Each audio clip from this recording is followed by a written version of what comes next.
Hi again, everyone. I'm Ollie Matthews. This is the Narcissistic Resistance, and this resistance video is a sponsored video sponsored by Patty for Anita. And here's Anita's story. Hello again. I'm in need of a sponsor and hope you can use this. You did the Borderline Monster series part 13 for me. I'd like to continue Borderline Monsters part Hell. Well, those are kind of on the shelf right now till I get resolution on what YouTube's going to do with them. So, I'm renaming this something else just to stay under the radar. Like all of us, there is so much to say and share that when I actually have some quiet time to reflect, I almost come to a complete blank. So much happens in such a short period of time that is all just a blur. I was pretty upset when I last wrote and was probably all over the place. I didn't articulate very well and hope to clarify. The house wasn't in foreclosure. I was trying to tell him that what would happen if he left us in the home while he rode off into the sunset with his new truck. Shortly thereafter, he was on a mission to save on the cell phone bill.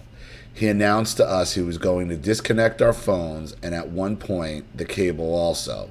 He was going back and forth for weeks with rants, rages, and lots of texts and phone calls to my oldest son. Long story short, we all shared the same phone plan, including my oldest son who lives out of state. He did his part and paid for his phone each month. He managed to kick my son off the plan in the quest to save money. About a week later, he magically was the owner of a brand new iPhone. In part 13, I stated that his entire family, including his dad, wasn't speaking to him. I was mistaken. I found out that his 94-year-old dad had a small stroke and was in and out of rehab. While he was out of the picture for a few months, I learned that his family was screening his emails and blocking communication from him in order to protect their dad. His father has enabled him in his behavior for as long as I can remember. In part 13, you mentioned that he probably enjoyed it all. I think you're absolutely correct. My younger son, who is living with us, even picked up on that a long time ago. Right, I told you the father was playing into it. And it looks like the rest of the family is wise to the father and the son and your husband, his son. So in order to control the father, they're realizing they got to cut out that toxic source. He's already quarantined. So you're living, it's like taking somebody else's toxic waste. Like, why would another country take our time? But they do it because we take advantage of them. You're just basically storing someone else's toxic waste right now with him in that house. That's it. You're storing another country's toxic waste. As diplomatic communications have been severed, you're still storing their toxicity. In one of your more recent videos, you said that we had to go back to the point where we were broken and figure out why we put up with these meat suits from hell. You're so right, and that's what I've been doing lately. That's another story. I also used to be obsessed with the dynamics of his family. However, I am getting to the point where it doesn't even matter anymore because my husband is so batshit crazy now, there is no covering for him. It didn't matter what his father knew, even when presented with facts. I would share what police officers, pastors, counselors, and doctors had said. I shared videos and photos of his destruction to no avail. His father would project it on my son, and I claiming that we didn't have enough compassion, etc.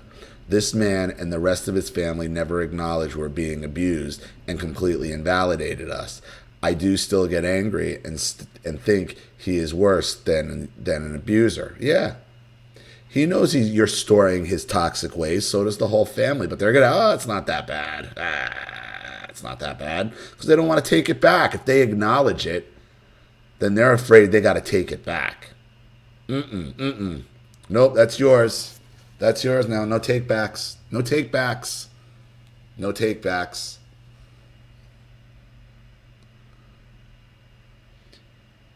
At that time, I didn't realize that his father was also playing the martyr card for himself and his son, attempting to deflect his abusive son's actions.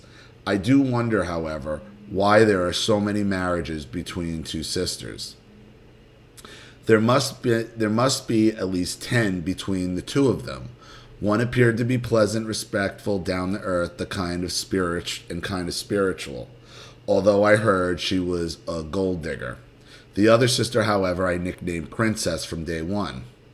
I remember years ago my husband's mother, who has since passed, said there was a run-on joke about her that she had so many boyfriends that her V was all used up.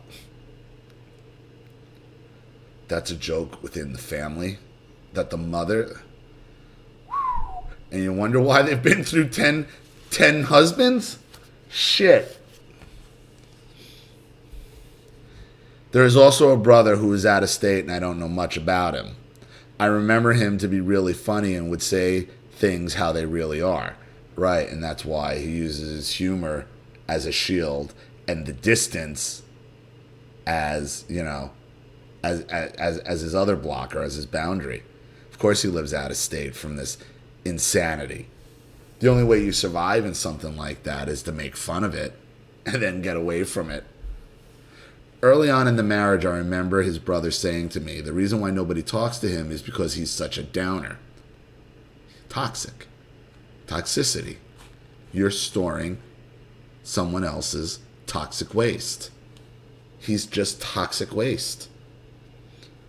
I was young and dumb at the same time and just let it slide. I don't think I even responded. I wonder if I was getting a warning.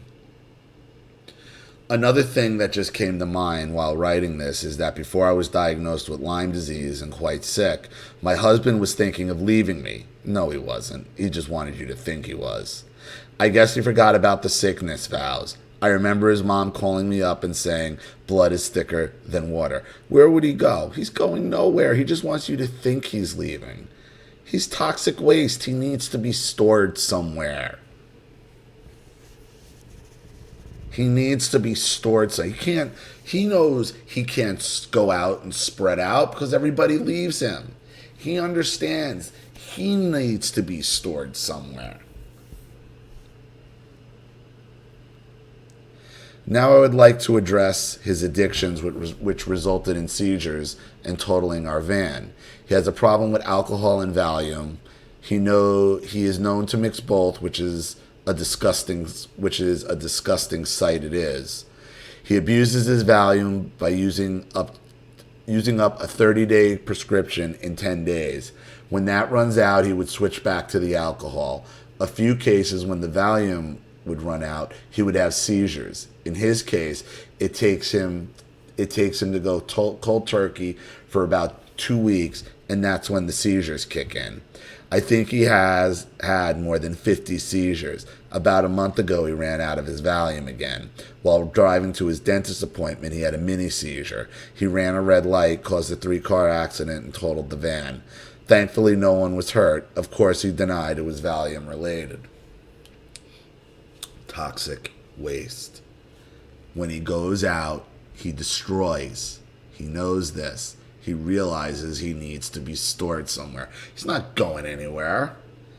He just wants to use the fear of him leaving as a way of keeping you in line in his mind.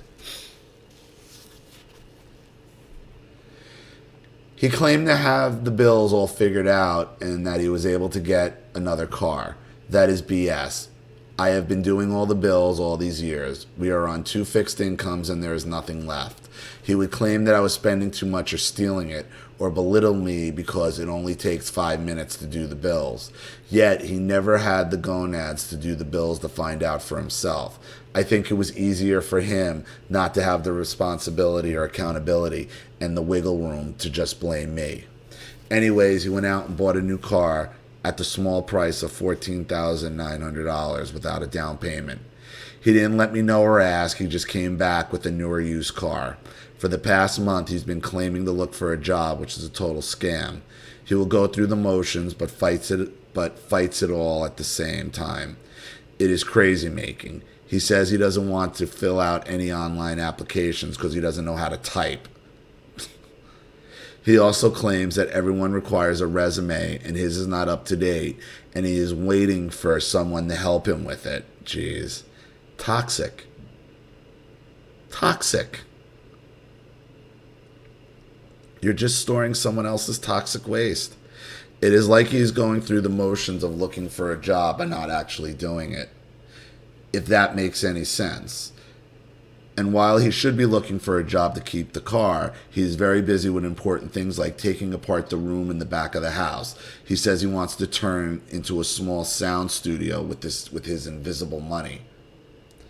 Now it gets a little weird. I think he's a little manic now, but he is still manipulating at the same time. I would love to know what you think about this. In order to create his awesome sound room, he had to charge on his credit cards. I found his Amazon bill over $800 that he charged. He bought things like a small mini Mac, a soundboard, a video camera, a mic, a guitar, soundproofing panels, and all things. Two hanging rope planners. I asked him what the heck the plant holders were for, and he replied hoidily, "Need some plants around here." Not only did he charge his Amazon, but some of the orders weren't going through, and I witnessed him on the phone with Amazon saying, "I guess I owe my dad some money." Witnessed him switching some of the orders onto his dad's debit card. A vengeful part of me wanted to sit back and watch his dad reap the bills, but the other part said to warn him because I think it is the right thing to do. I struggle with the decision I made. What would you have done? I mean, he's using up he's spending all this money. Well, I would have told the father. I wouldn't have told the father because you're stuck with this toxicity. The father knows what he's doing, so if the father makes the deal with this devil, that's up to the father. None of your business. None of your business. What your business is what he's spending up on his cards, but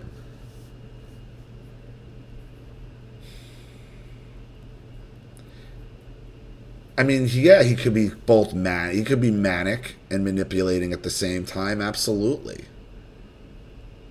Just because you're manic doesn't mean you lose all your faculties. It just means you're obsessed over one thing. And he's obsessed now because he's pissed off that he can't have everything he wants when he wants it. Why are you gonna bear this burden alone? Let the father created this monster. Why are you protecting him? So we can figure out a way to blame you more? I called up a friend of their family, and I think she sounded the alarm. It sounded like the daughters, who were ever in charge of the father's finances now, canceled the card and he got reimbursed. This is what I'm confused about. If he's truly manic, wouldn't he be unable to stop? Once he found out that his family knew about his purchases, he started returning everything. Was it because he was found out? Yeah, it was because he was found out. I thought if you were manic, you can't control yourself. He was able to think about his actions. You don't have to be completely out of control to be manic. Manic just makes you focus on one thing. Okay, you can lose that focus, and once he realizes the consequences, this is manic in the narcissistic spectrum. Everything is controlled and calculated, even their anger. Even their anger, because they can turn it on and off on a dime. Go back to phone call with narcissistic mother. The rage and anger goes on and off like a switch. Nothing about them is real. Nothing.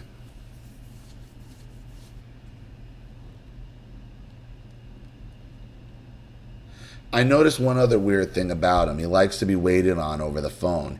He literally, for 2 weeks, was on his phone with customer service for Amazon and Chase. He likes to waste people's time. And he likes to seem important. He's a child. He's an immature. He's an immature cheerleader with an iPhone, trying to show off. It was either questions about his bill, his credit line, the product, or returning the items. It's like he enjoyed the attention.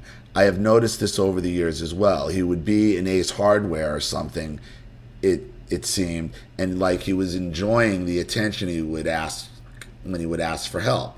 It was like he was intentionally would ask questions to prolong the dialogue. Right, because in his real life, okay, nobody can stand him. He's so toxic, everybody gets away from him. That's why he's got to screw with people at their jobs. It's because he knows they can't. He's got them hostage. It's how he gets a little supply. I've seen people like this. I've seen people that just talk for the sake of talking, just to waste your time. And it's because nobody outside a job environment would put up with him, because he's toxic waste. He's toxicity. Everything he touches is toxic.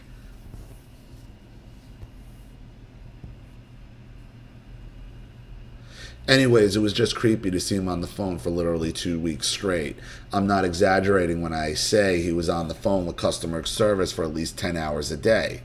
Was this another tactic to detract from actually finding a job? Is it for attention? I would walk in his room and say, "What the hell are you doing on the phone now?" And his reply would be, "I'm taking care of business."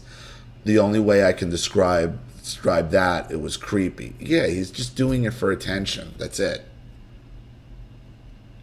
After all of his shopping at the virtual crazy mall, he decided to call his dad and tell him that he had charged some things that he would pay him back. Yeah, right.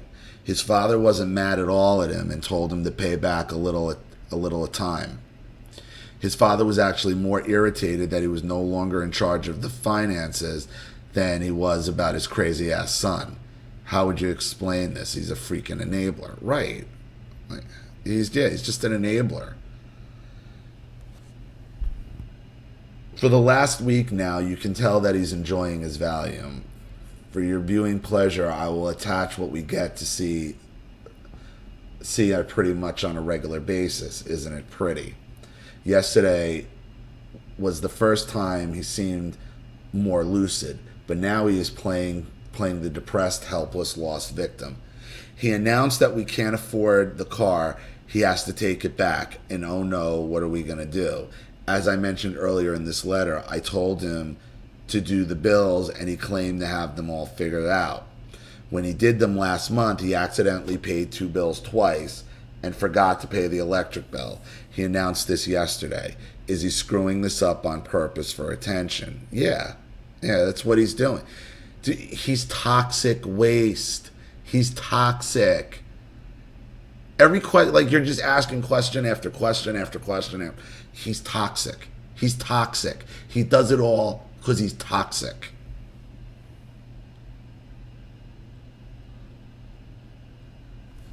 He's now claiming to be too depressed to do the bills, has problems, doesn't feel well.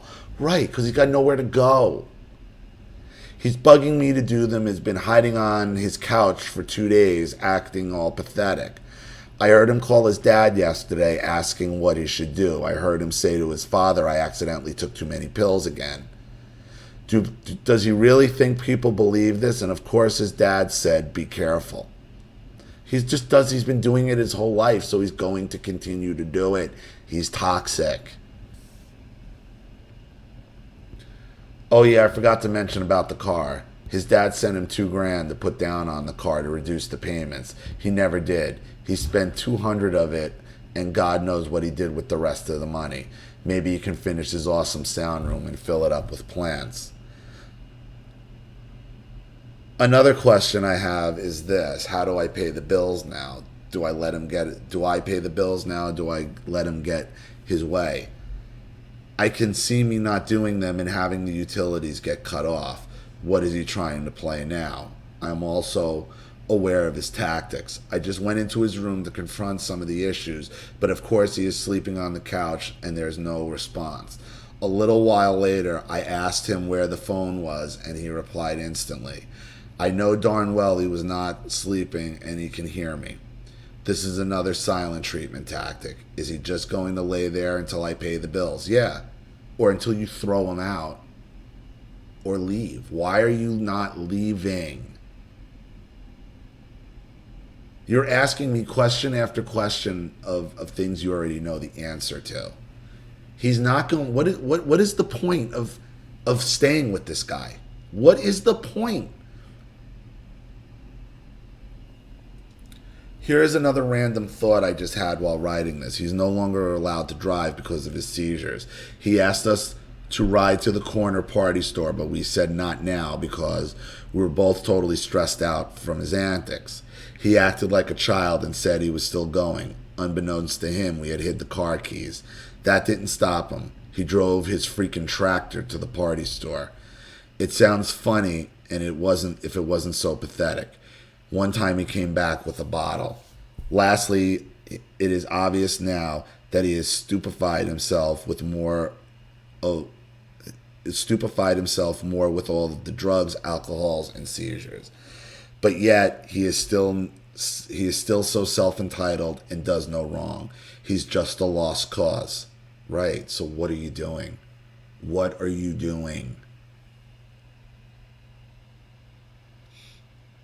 Anyways, I'm sure I rambled enough. Thanks for all you do, and the best to you and Charlene and the kiddies. Take care, Anita. P.S. I couldn't help to laugh when I saw the latest meme pass through Facebook.